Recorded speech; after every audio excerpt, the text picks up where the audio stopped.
Hello guys, welcome back to our YouTube channel. My name is Swapnil Suryavanshi. आज के video में हम जानेंगे जो कि कॉमन मिथ होते हैं म्यूचुअल फंड के बारे में लोगों में। तो 7 मिथ कवर करेंगे हम लोग इस वीडियो में।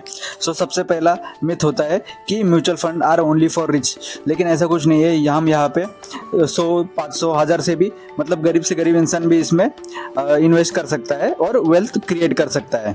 और सेकेंड जो मिथ होता है कि mutual fund are risk free. लेकिन म्यूचुअल फंड में भी रिस्क होता है। वो डिपेंड्स करता है कि आप किस म्यूचुअल फंड में इन्वेस्ट करते हैं। और वो भले डाइवर्सिफाई होता है लेकिन फिर भी इसमें भी थोड़ा तो रिस्क होता ही है। ऐसे नहीं है कि टोटली रिस्क फ्री होता है। और थर्ड मिथ है जो कि mutual fund are always beat the market. जो कि मार्केट मतलब इंडिया के टॉप 50 कंपनी को जैसे कि इंडेक्स फंड को बीट करता है। लेकिन ऐसा नहीं होता कि ये हमेशा ही बीट करता हो। कभी कभी कर सकता है लेकिन हमेशा नहीं।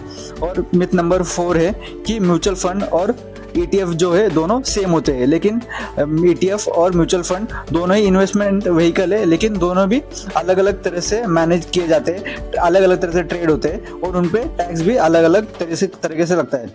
और मिथ नंबर 5 है कि mutual funds have high fees. तो ये डिपेंड करता है फंड टू फंड। किसी म्यूचुअल फंड का एक्सपेंस रेशियो ज़्यादा रहता है, एग्जिट रेशियो ज़्यादा रहता है, टैक्स अलग अलग रहता है। तो आप इसमें चेक करके इन्वेस्ट कर सकते हैं। और मिथ नंबर 6 है कि mutual funds only for the retirement.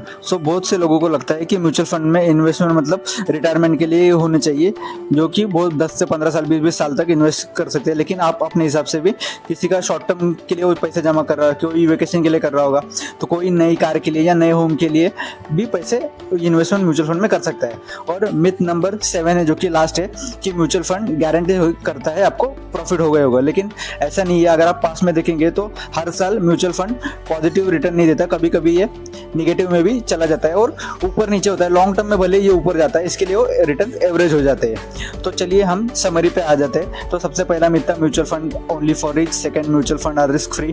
Third, mutual fund always beat the market, जो कि ऐसा बिल्कुल भी नहीं है कि ऑलवेज बीट करे।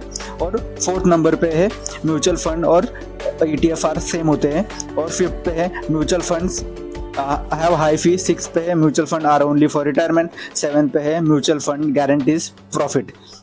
तो ये भी एक मिथ है कि म्यूचुअल फंड हमेशा प्रॉफिट ही देता है। तो हम इस वीडियो के कंक्लूजन पे आते हैं अभी। तो अगर हमने यहाँ पे पूरे जो 7 कॉमन मिथ्स होते हैं म्यूचुअल फंड के बारे में देखे इस वीडियो में। तो अभी अगर आपको जानना होगा कि जो सक्सेसफुल इन्वेस्टर होता है वो वेल इन्फॉर्म इन्वेस्टर होता है। वो ब्लाइंडली किसी भी को भी फॉलो नहीं करता। वो अच्छी तरह से मतलब हर चीज़ को जानता है, जान के इन्वेस्टमेंट करता है, तभी वो सक्सेसफुल होता है और अच्छे रिटर्न कमा सकता है। अगर आपको इन्वेस्ट करना हो तो आप प्रॉपरली रिसर्च कीजिए। और अगर आपको रिसर्च करने के लिए समय नहीं है तो आप फाइनेंशियल एडवाइज़र की या फिर एक्सपर्ट की हेल्प लेके भी म्यूचुअल फंड में इन्वेस्ट कर सकते हैं। तो आप अपने गोल्स के हिसाब से म्यूचुअल फंड चूज कर सकते हैं।